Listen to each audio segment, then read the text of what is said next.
All right, technology is doing some major damage to our younger generation, and it's not just their minds that are affected. A study by British chiropractors has found almost, this is extraordinary, almost half of 16 to 24-year-olds have severe aches in their neck and in their back. That is up 60% on last year alone.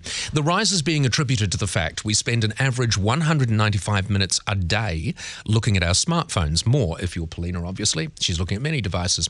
Chiropractors believe it is ruining the posture of an entire generation. We're joined now by Heidi Haavik. Heidi, good morning to you. Good morning. You're a chiropractor. Would you agree with the study that's come out, the British study? Yes, I would. I'm also a PhD trained neuroscientist. So I spent the last 15 years of my life looking into exactly this and the effect of the spine and what it has on our overall health and well-being. Are you seeing more and more younger people coming in with the sorts of aches and pains that you would normally attribute to much older people? Well, see, I'm a full-time scientist at the moment, but I do know from the research that that's exactly what's happening. There's more and more younger people, and I don't know, I've got little nephews and nieces, and they sit like this. People do. On their iPhones. Yeah. And it's like a bowling ball. Your head's as heavy as a bowling ball, and it's literally hanging on your muscles, your ligaments, and it's putting an awful lot of pressure on your spine. It is extraordinary, isn't it? Because there's been a lot of money and a lot of effort that's gone into trying to find out how damaging mentally our constant use of these, this new technology is. But nowhere near as much time has gone into studying how bad it is for us physically. Is it the smartphone, the way we're looking at phones down in our lap and bending our heads, that's the biggest problem? The thought is that posture does have a great impact on quite a lot of things. We know that posture and bad posture, particularly head forward slouching, can cause problems with your breathing, so it causes problems with oxygenation of your brain. But we also know that it affects mood, resilience to stress, and there's also quite a lot of evidence now that the actual function and movement of your spine itself, that we actually need that movement, that itself feeds the brain, and that helps your brain to accurately perceive what's going on in your body and in the environment around you, and therefore respond appropriately. The construction of the spine is designed for us to be looking straight ahead, really, isn't it? I mean, the whole thing is balanced that way. Yeah. So when we bend our head for long periods of time, and we're talking about substantial periods of time, what is it actually doing? Well, it's putting all the pressure on the actual connective tissues on the back of your neck, especially when your head is forward. So your muscles will get tired and fatigued very quickly, which means then that the 3-kilo weight of your head itself is literally hanging on your connective tissues.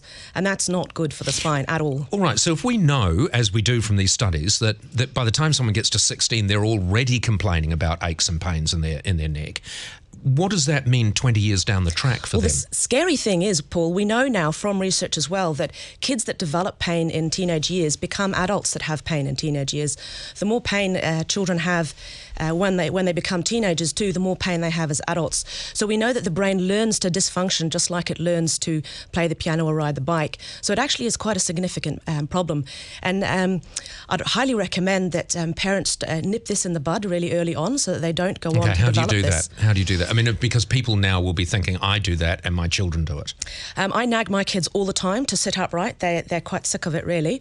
But the other thing that you can do, there's a website. This is a chiropractic worldwide organisation. They've called it Straighten Up NZ.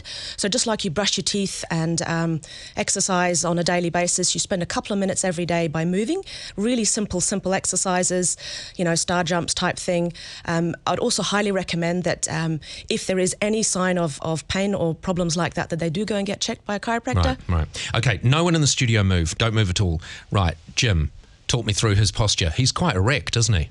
He's doing quite well, but I did notice what he looked like when I came in as well. Because I noticed in the corner of my eye, I could see him erecting up while you were talking. I think Hillary and I sat up straight and we just started talking about it. As soon as Heidi started talking about sitting up properly and our heads as bowling balls, we both sat up. Whereas you see, here's the difference. Like this. Yeah, that's bad, isn't it?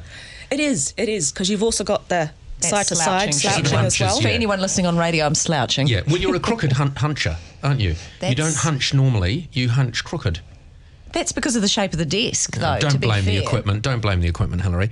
And when I see, because I'm honest, these two guys are not. I have not altered my posture at all, you will notice. I have noticed, This actually. is appalling, isn't it? Yes, it is. Talk me through it. Yes, Paul.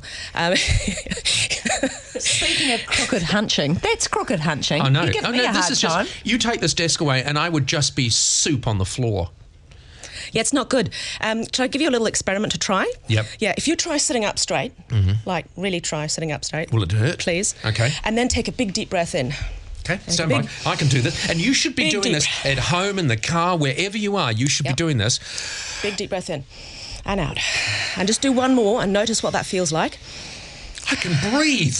Now, I can breathe. Now slouch pull. Now really slouch. Put your head forward. Oh, I can do this easy. Really slouch. Yeah. Try again to breathe. Oh, I'm like an old man when I do that. Yeah, and it's quite scary, actually, how big a difference that has on our breathing. What are the long-term implications for this? Long-term implications, I think the scariest thing is the way it impacts brain function.